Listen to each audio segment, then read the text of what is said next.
From New York, this is Democracy Now! A trial where there's no evidence, no existing record, and no new evidence, no witnesses, no documents. That isn't a trial at all. It's a cover-up. It's a historic day in Washington as the Senate opens just the third impeachment trial of a U.S. president in history. Democrats are accusing Senate Majority Leader Mitch McConnell of staging a cover-up by proposing rules to rush through the trial of President Trump. Then to a controversy at the National Archives, which has apologized for doctoring a photo of the 2017 Women's March to remove criticisms of President Trump. Plus, we hear from 17-year-old Swedish climate activist Greta Thunberg speaking at the World Economic Forum in Davos. Our house is still on fire. Your inaction is fueling the flames by the hour.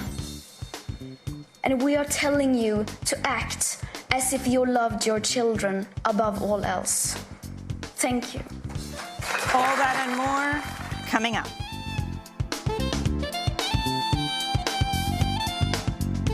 Welcome to Democracy Now!, democracynow.org, The War and Peace Report. I'm Amy Goodman.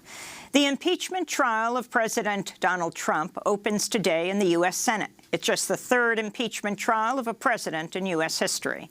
Democrats slammed Senate Majority Leader Mitch McConnell late Monday after he proposed rules that would rush the trial timeline, forcing Democrats to make their case over just 2 12-hour days. Republicans would get the same amount of time. Then senators will have 16 hours for questions and 4 hours for debate.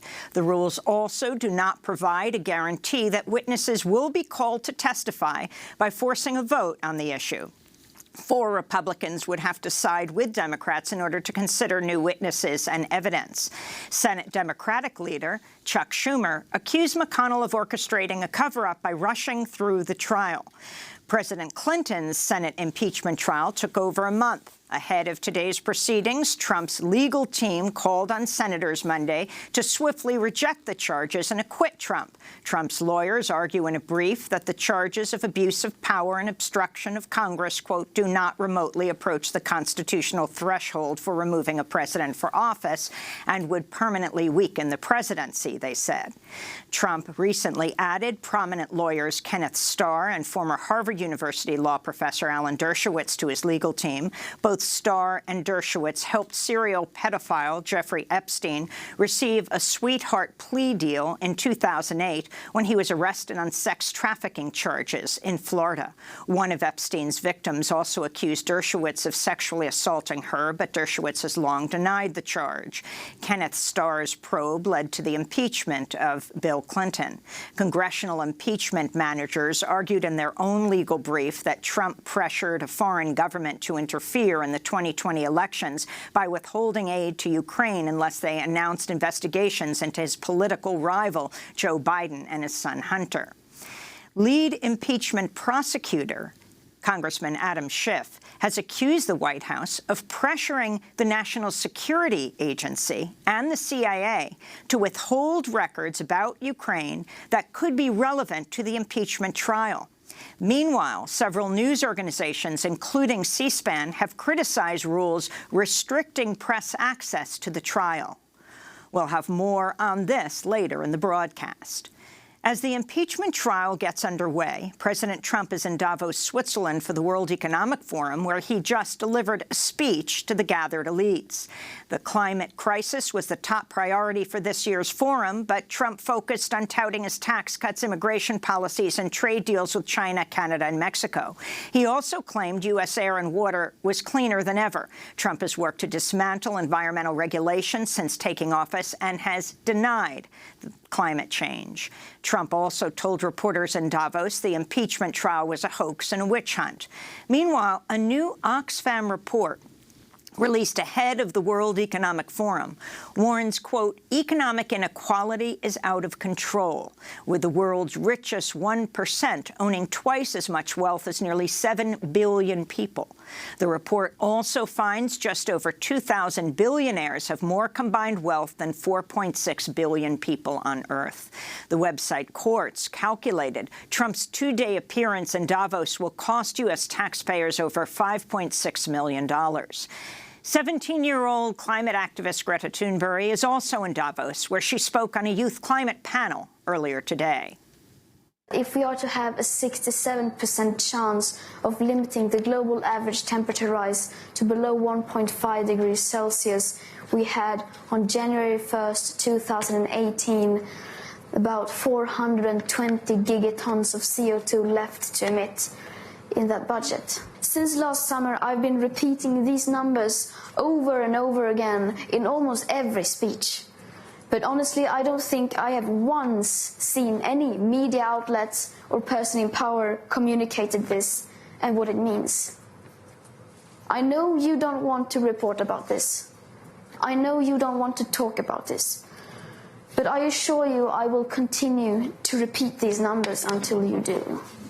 8 Democratic presidential hopefuls took part in the Brown and Black Presidential Forum in Iowa Monday on Martin Luther King Jr. Day. The forum addresses issues affecting communities of color.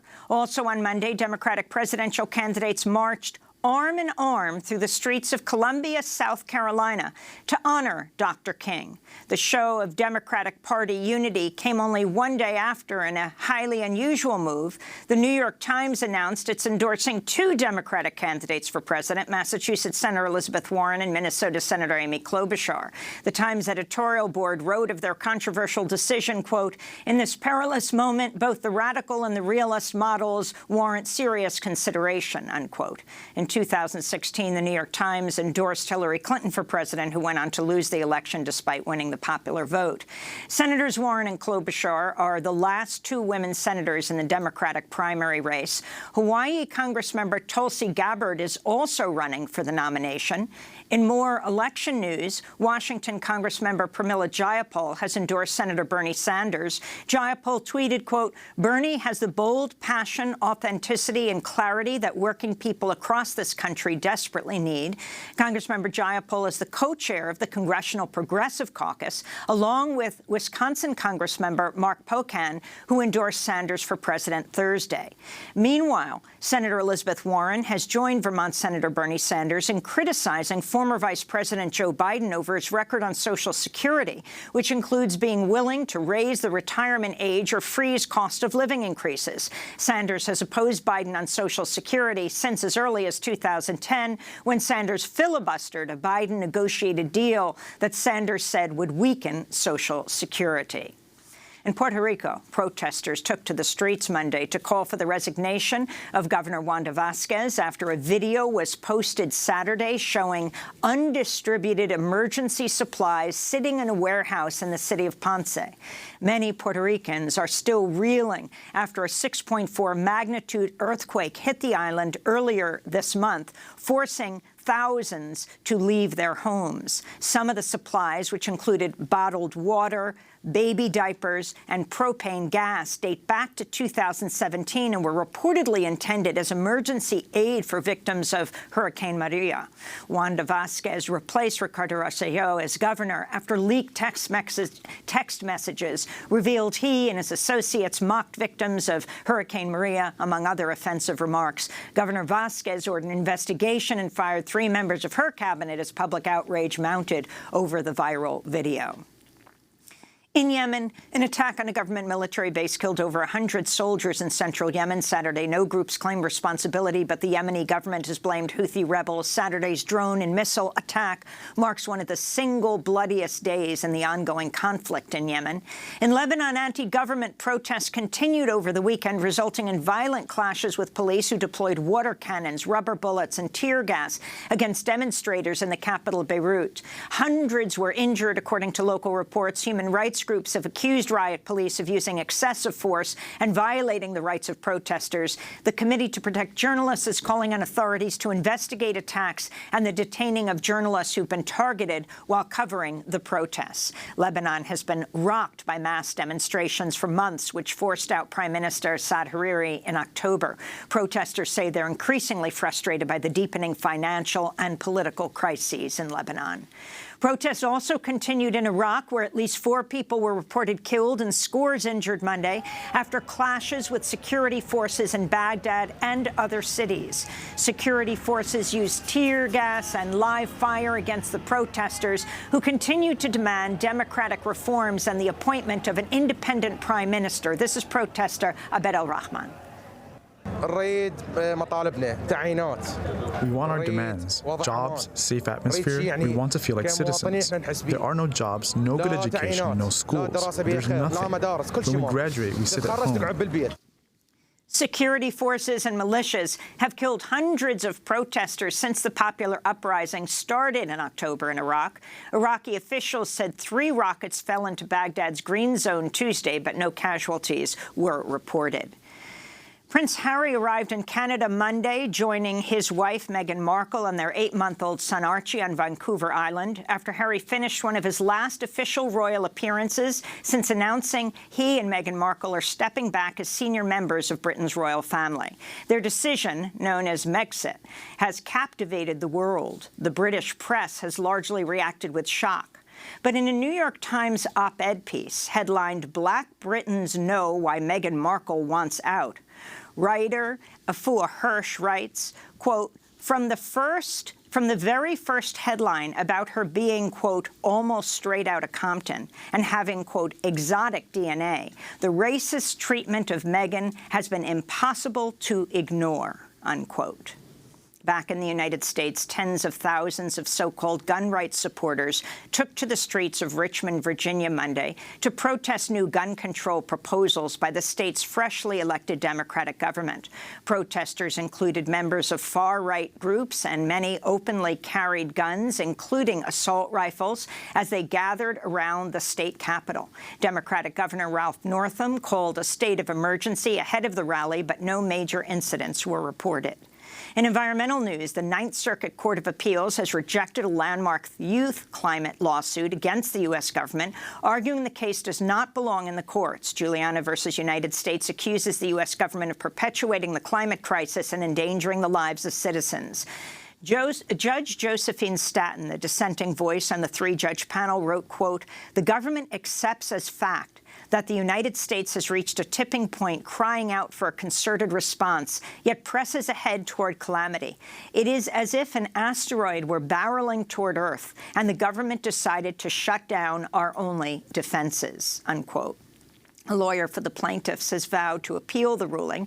To see Democracy Now's interview with the lead plaintiff in the case, Kelsey Juliana, go to DemocracyNow.org. In more environmental news, the United Nations has ruled that climate refugees cannot be forced to return to their home countries. The landmark decision could grant significant new legal power to millions of people around the world. Experts say tens of millions of people are expected to become climate refugees within the decade. Tens of thousands of demonstrators took to the streets around the United States Saturday for the 4th annual Women's March, demanding action on climate change, reproductive rights, and immigration.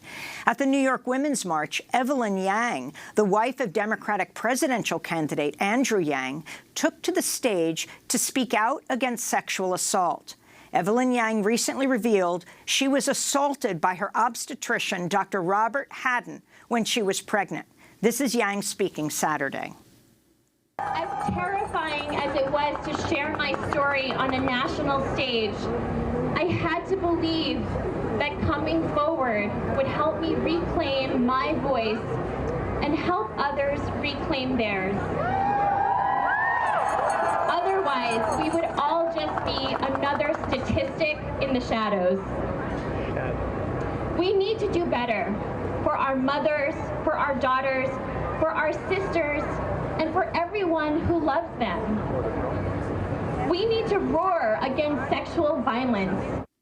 The nationwide women's protests came as the National Archives was forced to apologize for blurring protest signs in a photograph from the 2017 Women's March. The archives blurred out signs that were critical of Trump, as well as references to female reproductive anatomy. The photo is part of an exhibit for the centennial of women's suffrage. ACLU Deputy Legal Director Louise Melling said, quote, "Apologizing is not enough. The National Archives must explain to the public why it even took the Orwellian step of trying to rewrite history and erasing women's bodies from it, as well as who ordered it."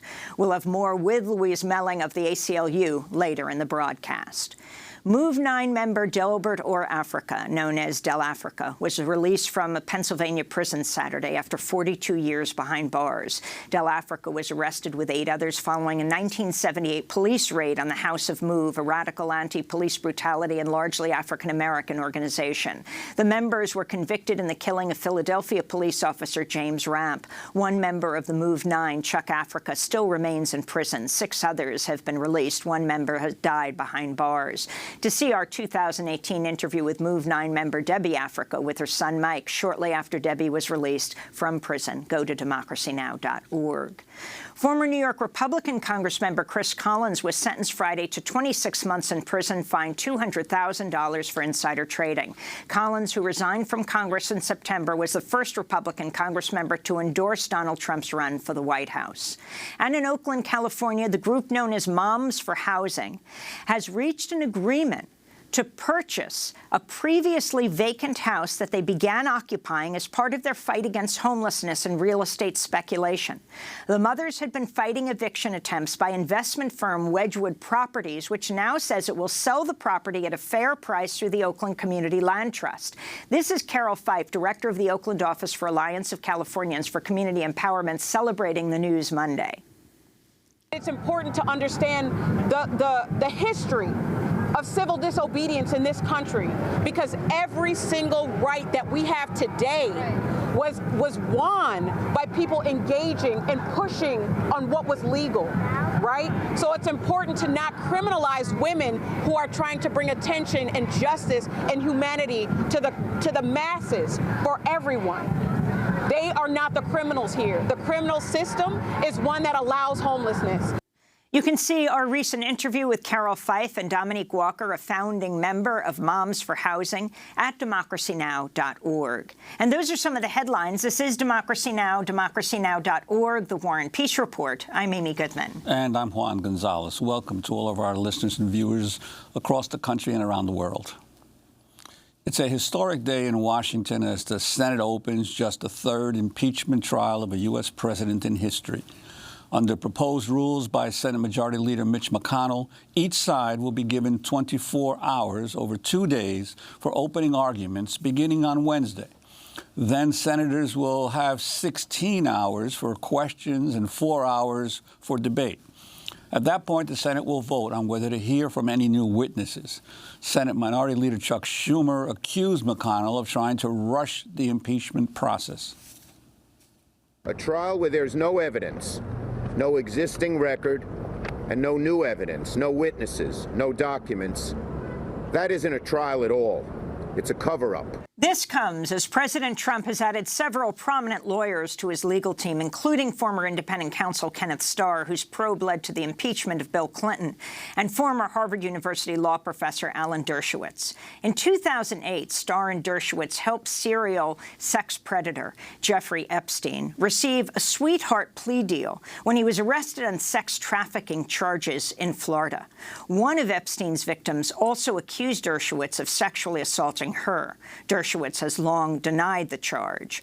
Starr is also the former president of Baylor University. He was ousted from the job over the school's mishandling of reports of sexual assault by football players.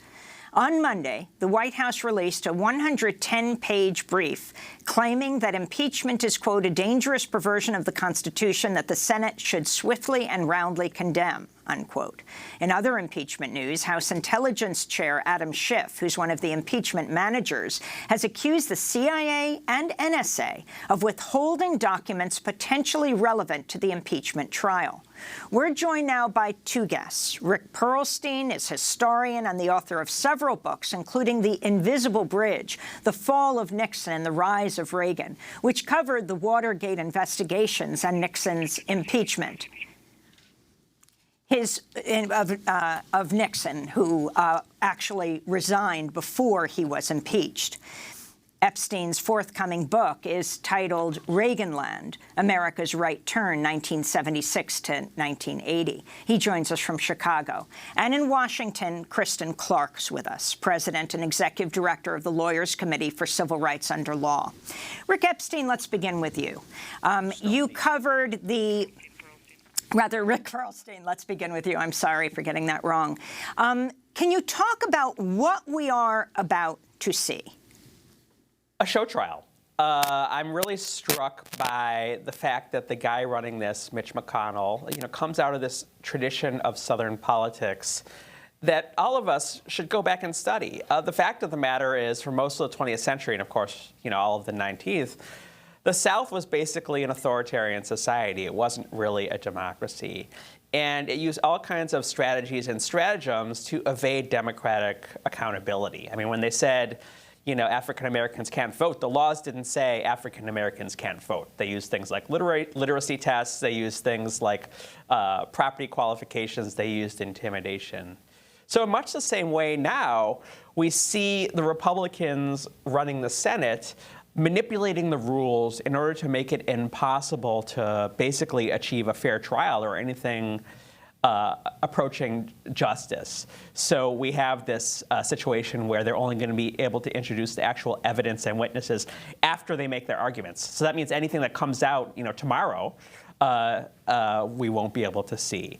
Lev Parnas says that he's not been able to present his evidence of Rudy Giuliani's implication in these events to the Southern District of New York. That probably has something to do with William Barr. So from every angle, we see the kind of walls closing in. The big picture, I think, is you can think of the kind of right-wing takeover of American politics as the Southernization of the United States. And this is sort of like what you saw when Southern juries would always acquit whites accused of crimes against African Americans and always convict African Americans accused of crimes against whites, no matter the evidence. Right? So we see this kind of pattern that's deeply embedded in American history, rising up to the highest levels of American justice. And it's horrifying, and we shouldn't have any illusions about what's going on here.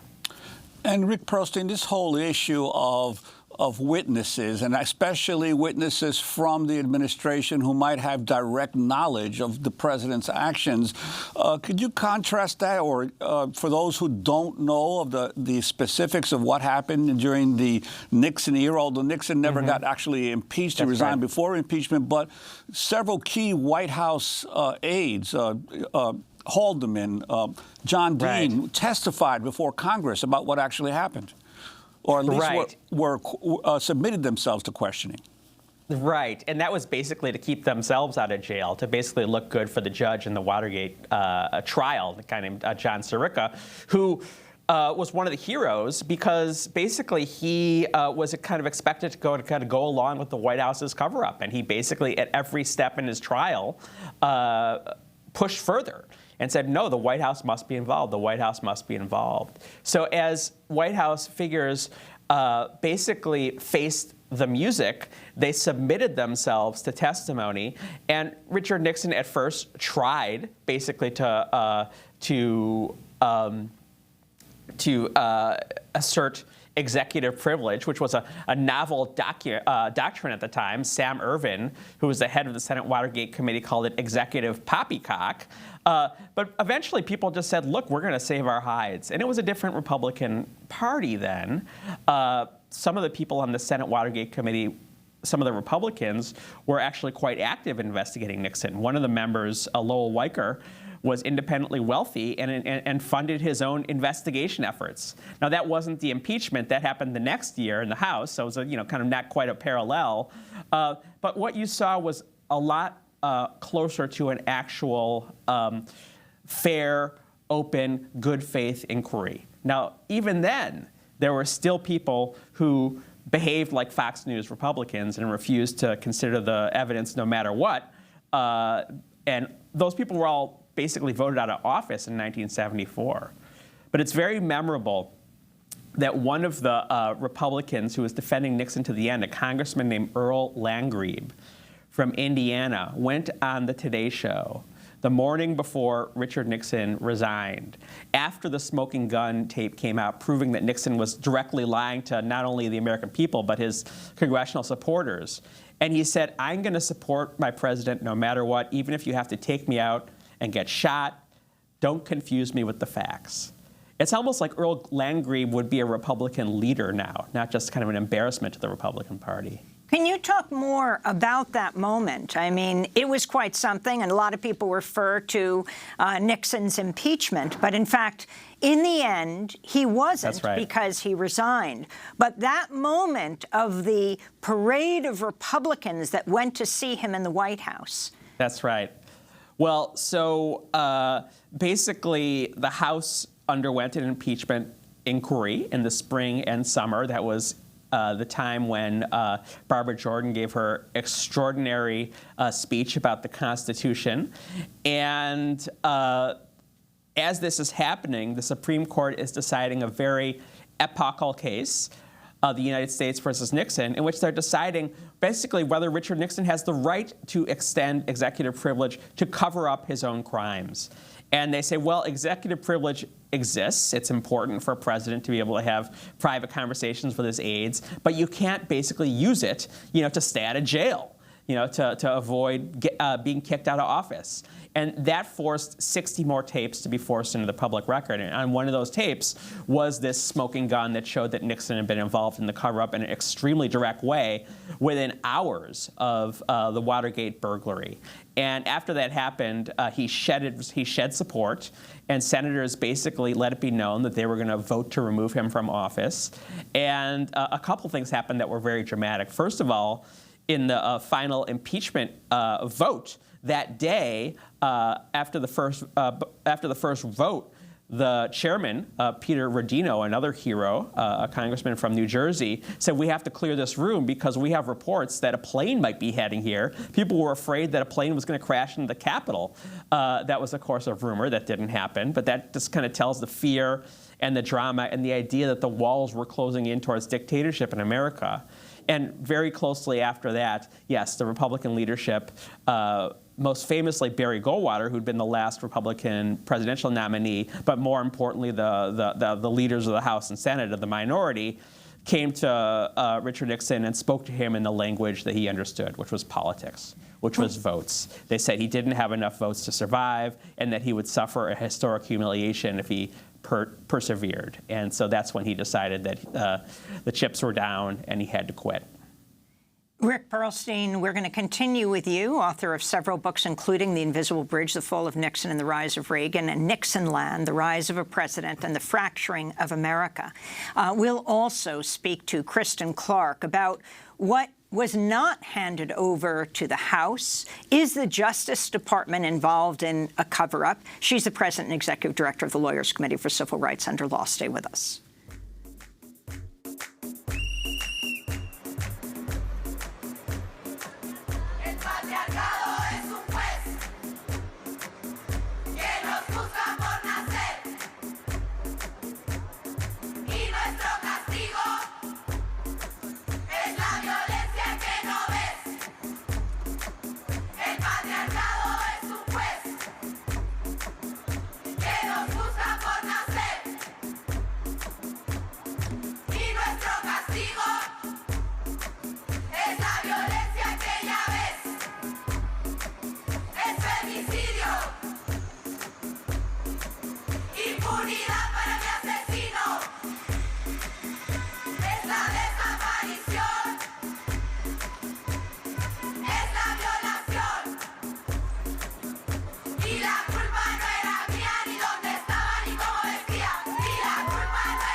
A Rapist in Your Path, the anti-rape anthem, was developed by the Chilean feminist collective Las Tesis and has since gone viral. It was performed all over the country this weekend at the women's marches. This is Democracy Now!, DemocracyNow.org, The War and Peace Report. I'm Amy Goodman with Juan Gonzalez. Today is the Senate impeachment trial day in Washington. It is historic. We're speaking with Rick Perlstein, who's written several books on President Nixon and what happened to him, also has focused on what happened to President Clinton, and we're joined by Kristen Clark. She is head of the Lawyers Committee for Civil Rights Under Law. She's in Washington, D.C. Kristen Clark, today we're expected to see a battle between Senate Majority Leader Mitch McConnell and the Minority Leader Chuck Schumer. They will debate for several hours about what's going to take place. Then there's going to be 24 hours for both the House managers, the prosecutors, the Democrats, and President Trump's lawyers. And as Mitch McConnell laid out the rules last night, these 24 hours each have to be over 2 days each, 12-hour days, clearly wanting to make this extremely fast. Then a debate over whether there will be witnesses. And then there will be 16 hours where the senators will weigh in. They are kind of like jurors. They're all sitting there, can't have any phones. They can't actually get up and ask questions of both sides. They have to hand their cards, their questions, to Chief Justice John Roberts, who will then read out their questions. And apparently this will go on for about 16 hours. Can you talk about the form of this and also what information hasn't been gotten out or only recently? The process feels rigged and intentionally designed to keep the Senate and the public in the dark. And that's unfortunate. No doubt, Senator McConnell has constructed the rules here to extend debate well into the night during hours in which the public likely would miss the opportunity to hear the evidence and hear the facts. This is not following the precedent that was set under Clinton. It's important that we remember that the Clinton trial lasted for about a month. For President Johnson, that process extended for about 2 months. The way the rules have been set forth here, we're looking at the possibility of this process concluding by the middle of next week. There has been resistance to entering the record that was built in the House into the record in the Senate. And the way that Senator McConnell has constructed the rules is intended to make it virtually impossible for a majority to agree and come to consensus that we should hear from the witnesses, that we should hear from the facts. This is particularly startling when you think about the very positions that Senator McConnell and Senator Lindsey Graham took during the Clinton impeachment. Both of them were there, and both of them talked very openly and frankly about conducting a searching examination for the truth, about the importance of hearing from witnesses, about the importance of having a full and fair trial. So I'm deeply concerned about the process that is underway, because at the end of the day, we can't forget the very issues that are the subject of this impeachment, which concerns allegations that a president interfered with our elections. As somebody who has been practicing voting rights and election law for virtually every day of my professional life, I care deeply about the allegations at hand. The idea that we'd have a president who would abuse his power and leverage a $400 million payment that had been authorized by Congress in order to secure from a foreign country a public announcement that is televised or broadcast that a political opponent is under criminal investigation is deeply troubling. This is conduct that undermines democracy, that undermines the integrity of our elections, that destroys public confidence in the process. So, there's much debate about the rules and about new evidence circulating every day, but we cannot forget the deeply troubling and startling allegations that are the very subject of this impeachment process. I wanted to get back to those rules for a second. You mentioned, and Chuck Schumer has lamented the reality that McConnell is proposing to go into the wee hours of the morning. He wants to start the 12-hour process at 1 p.m. each day, so that it'll go at least until 1 a.m. in the morning. And also the amazing revelation that the Republicans are going to control the camera angles of what's actually seen on C-SPAN is in an uproar over the fact that basically they're not going to have even control over the cameras to be able to show individual senators or whatever from the hearing as the trial is ongoing. There's no question that Senator McConnell is rigging the rules, that this is being set up in a way that feels like a sham process. It is a gross departure from the precedent set by the Clinton impeachment process, where there were 24 hours of debate that extended over a longer period of time.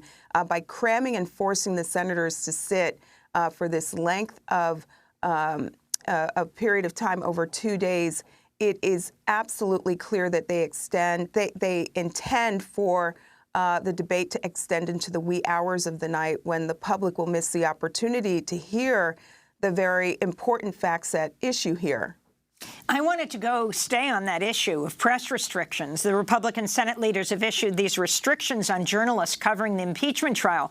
Press will be restricted to a pen and would be subjected to passing through a magnetometer that would check to make sure they're not carrying electronic devices that would allow them to report on the trial from the press gallery. Several news organizations have criticized the rules, as Mon mentioned, including C-SPAN, which is calling on the Senate to allow its cameras to document the trial.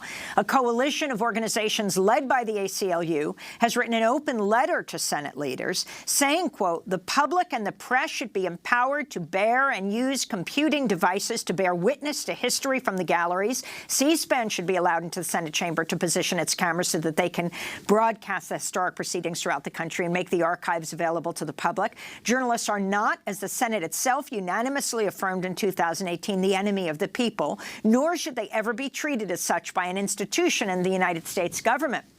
Kristen Clark also being told that they cannot talk to senators something like, I don't know the exact time restriction, a half an hour before the proceeding and a half an hour after. That means especially the Republican senators who won't want to go on the record on this know when they can run into the Senate chamber without being bothered, is how they would view it, by reporters. But of course, it's our role to put our elected leaders on the record. Yeah, I smell a potential legal challenge here. I think the restrictions that have been imposed on the press and that are limiting and stifling their ability to do their job are deeply troubling and go to the heart of the First Amendment. So we'll see how that plays out. But no doubt when you think about the effort to stifle the public's ability to follow and observe this process, when you think about the restrictions on the press, when you think about Senator McConnell's rules, which are intended to not shine light on the evidence and the fact, but are constructed to keep the public in the dark and to keep what played out here shrouded in secrecy, you know, it almost feels like we are witnessing the death of democracy here. All of these issues, you know, a public and open forum in Congress, free elections, a free press, really go to the heart of American democracy. I think that what's playing out here is deeply troubling, and I hope that we can get the American public to focus again on the issues at hand, which really go to the heart of democracy. We want elections where there's a level playing field, where candidates can compete freely and fairly. And that's critical to ensuring that at the end of the day that the public can have confidence in the outcome produced by our elections. And the allegations levied against the president here are deeply troubling, are very concerning. We've got about 286 days left until the November 2020 presidential election. And what's to keep him from doing this again? It's important that the Senate do its job, that it air all of the facts, lay to bear all of the evidence so that the public and the Senate can understand what the president did here and determine whether or not the president violated his oath of office and abused his power. I'm wondering if you could comment also on the announcement by Senate Judiciary Committee Chair Lindsey Graham last week that while the trial is ongoing, that there will be no meetings of the Senate Judiciary Committee and the possible implications of that.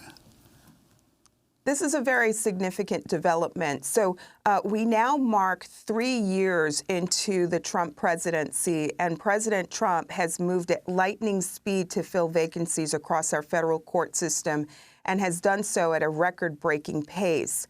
When you compare the number of nominees named by President Trump 3 years into his presidency compared to President Obama at this same point, there's a stark disparity.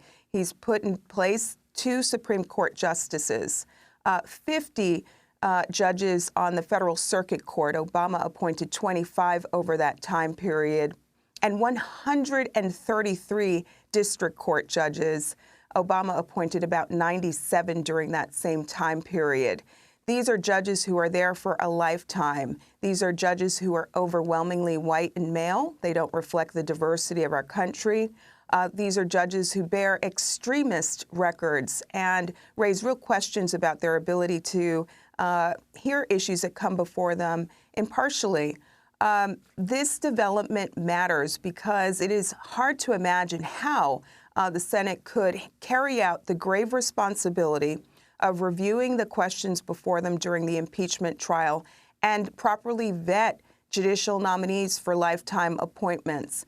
I am glad that Lindsey Graham has suspended the Judiciary Committee's process during the time period and hope that the senators will take all of their time and attention to uncover the evidence and facts at hand in this impeachment process. I'm glad that the public will get a reprieve from President Trump's dangerous judicial nominees during this time period. I want to go to a video tweeted by the Senate Democrats showing remarks made by Senators Lindsey Graham and Senate Majority Leader Mitch McConnell, though he wasn't at the time, during the Clinton impeachment trial.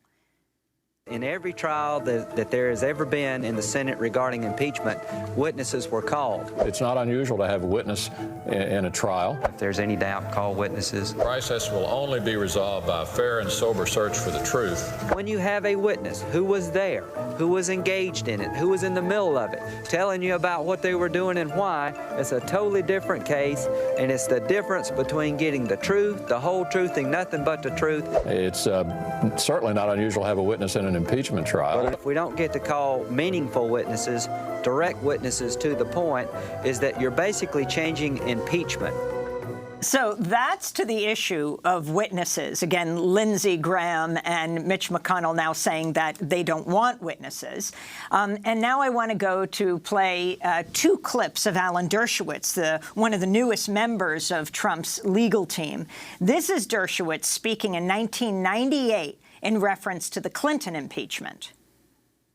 It certainly doesn't have to be a crime. If you have somebody who completely corrupts the office of president and who abuses trust and who poses great danger to our liberty, you don't need a technical crime. So that's Alan Dershowitz in 1998 around Clinton. This is Dershowitz Sunday appearing on ABC This Week, referencing former Supreme Court Justice Benjamin Curtis' defense of President Andrew Johnson during his impeachment trial in 1868. When you read the text of the Constitution, bribery, treason, bribery, or other high crimes and misdemeanors, other really means that crimes and misdemeanors must be of akin to treason and bribery. And he argued, very successfully, winning the case, that you needed proof of an actual crime. It needn't be a statutory crime, but it has to be criminal behavior, criminal in nature. So there you have the complete turnaround of these men. Rick Perlstein, you've covered Nixon. You covered the Clinton impeachment. Talk about what Dershowitz is now saying and what the others are saying around witnesses, how it played out with Clinton. Right. A wise man once defined conservatism as the ideology that says the law covers but does not bind certain people, and binds but does not cover others. In other words, it's about protecting the powerful and procedural neutrality, fairness, logic A lack of hypocrisy has nothing to do with it. And that, really goes back to, again, these media restrictions. It's not just that the public is going to be kept in the dark. What's happening is that Republicans are being protected from the humiliation and the political damage of being forced to go on camera and say that black is white, that up is down, that 2 + 2 = 5. They're being protected from the judgment of history. I mean, if the world ends up in smoking ruins because of Donald Trump, these guys do not want to be recorded in the history books as the people who did not stand up. The Clinton trial shows, actually, quite the difference between this very flawed Democratic Party and this deeply corrupt Republican Party. When Clinton was impeached, the reason this happened was because Clinton was willing to allow his attorney general to replace an independent counsel when that counsel's term was up, and that the attorney general, Janet Reno, chose a partisan Republican. That's how committed the Democratic Party was to fairness. In the same way, when the Democrats took over the Senate Judiciary Committee, Patrick Leahy gave enormous latitude to allow Republicans to blue slip or veto Democratic judges, right? This commitment to procedural neutrality. The Republicans have no commitment to procedural neutrality. They're only interested in basically a Führerprinzip, like the one in Germany. The leader is always right. We're going to protect him at all terms. And whether our republic can survive this sort of depredation is very much in question. The walls are closing in. The hour is very late. Finally, Kirsten Clark, you are a voting rights leader in this country. How do you answer those who say, why impeachment? If people don't like what President Trump has done, vote him out of office in the next election? We need fair rules. We need a level playing field in order for our democracy to work. And when you have a public official, here the president, who abuses his office and abuses his power to rig the outcome, to undermine a political opponent because they are afraid to compete on that level playing field, then we should all be concerned. We want elections where the outcomes are ones that people feel are fair. Outcomes where they can have confidence. And here I think it's important that we all ask, with 286 days to go, what's to stop President Trump from doing it again? It's important that the Senate do its job, lay bare the evidence, and that we determine whether or not he indeed abused his office and withheld aid to Ukraine in order to buy a public pronouncement about a criminal investigation in a political opponent. That is not conduct that we should tolerate in American democracy today. Kirsten Clark, we want to thank you for being with us, President and Executive Director of the Lawyers Committee for Civil Rights Under Law, and Rick Perlstein, author of The Invisible Bridge, The Fall of Nixon, The Rise of Reagan, and Nixonland, The Rise of a President and the Fracturing of America. When we come back, the National Archives erases history. Stay with us.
Friends and Neighbors by Ornette Coleman. This is Democracy Now! I'm Amy Goodman with Juan Gonzalez.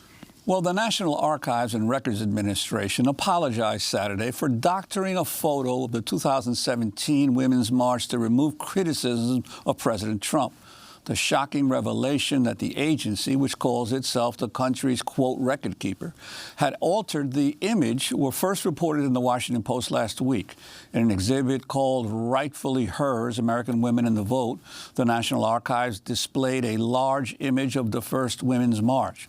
But signs referencing Trump had been blurred to remove his name, including a poster reading "God hates Trump" and another reading "Trump and GOP hands off women." Signs in the photo referencing female anatomy were also blurred. One sign reading, "If my vagina could shoot bullets, it'd be less regulated," had the word vagina blurred out. Another erased the word pussy from a sign reading, "This pussy grabs back." The National Archives initially stood by its decision to edit the photo, telling the Washington Post that changes were made, quote, "so as not to engage in current political controversy." Archives spokeswoman Miriam Kleiman said, "Modifying the image was an attempt on our part to keep the focus on the records." But Saturday, as tens of thousands in Washington, D.C. and across the country took to the streets for the fourth Women's March, officials at the archive were seen flipping over the image at the exhibit. An apology went up in its place. It began, "We made a mistake." Well, for more, we're joined in our New York studio by Louise Melling, Deputy Legal Director of the American Civil Liberties Union. Welcome to Democracy Now! It's great to have you with us. Respond to what's happened. I mean, the actual head of the National Archive, it was an Obama appointee. Good morning. Lovely to be here today. As you said, the job of the National Archives is to record history. Its job is not to manipulate history, and in particular to manipulate history so as to obliterate critiques of the president. As you just pointed out, the Archives has come out and apologized. That's an important first move, but it's completely insufficient. What we need now from Archives is an accounting of who made this decision, why they made this decision, and really, have they done this before? Oh, interesting. Now, I mean, they changed the meaning of the photo. Correct. When you have a poster that says "God hates Trump," and you blur out Trump, it makes it look like someone is carrying a poster that just says "God hates." Absolutely, absolutely. I mean, they changed history. I mean, they are whiting out criticism. They are whiting out and erasing women's bodies.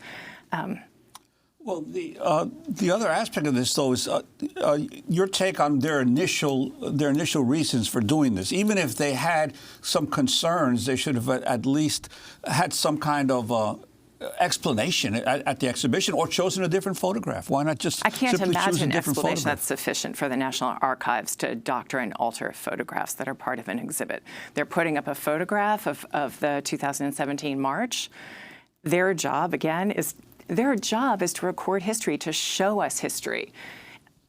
Their job is not, what they did was, as you said, was to manipulate history. What they did was to obliterate criticism of the president. What they did was to obliterate references to women's bodies, as if to say that those things are not acceptable.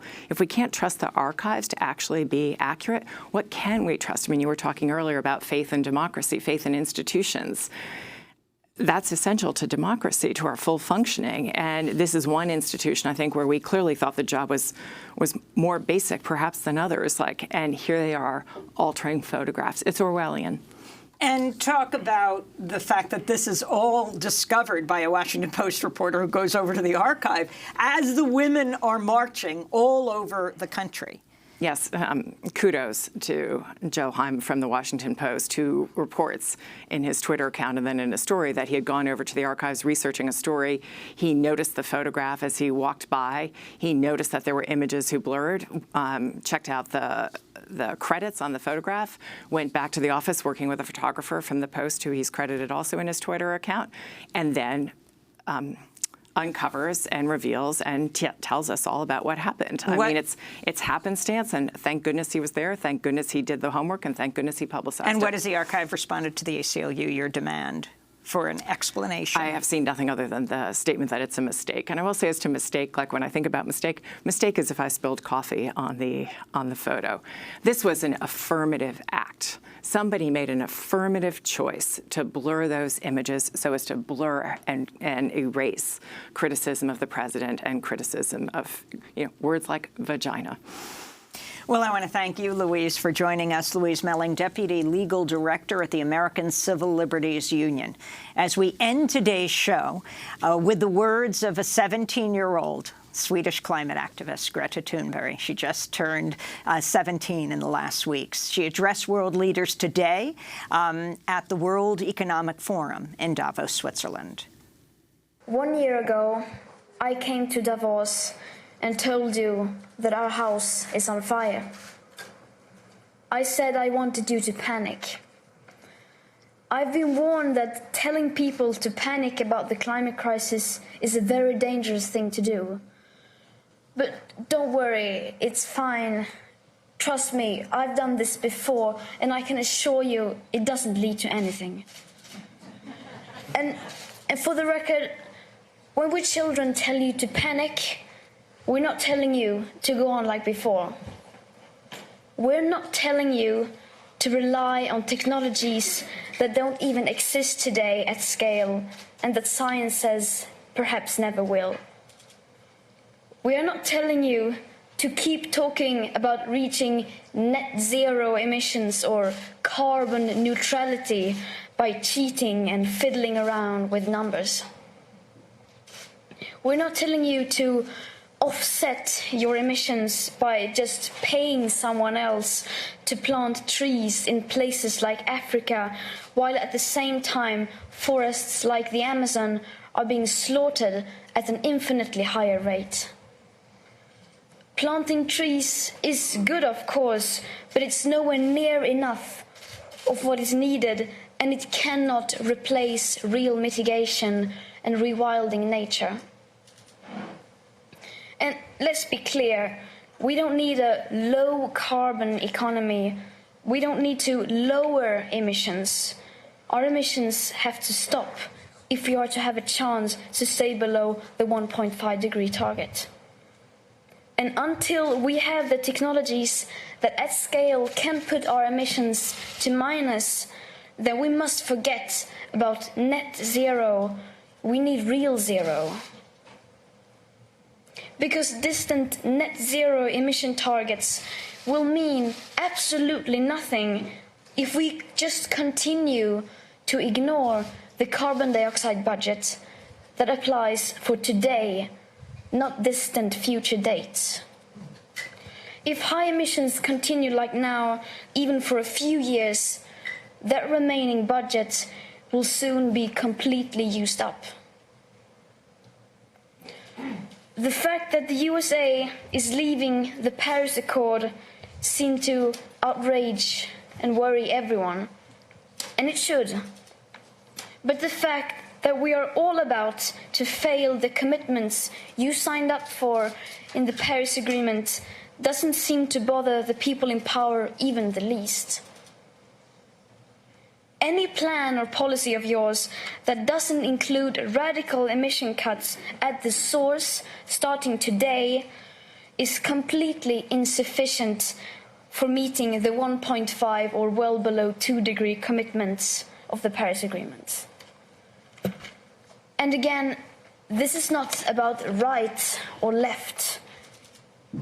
We couldn't care less about your party politics.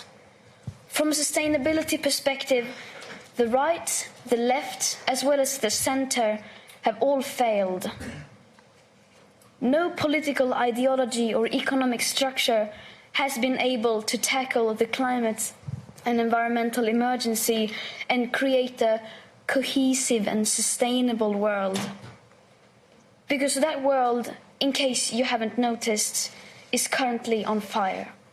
17-year-old Swedish climate activist Greta Thunberg addressing world leaders at the World Economic Forum in Davos, Switzerland.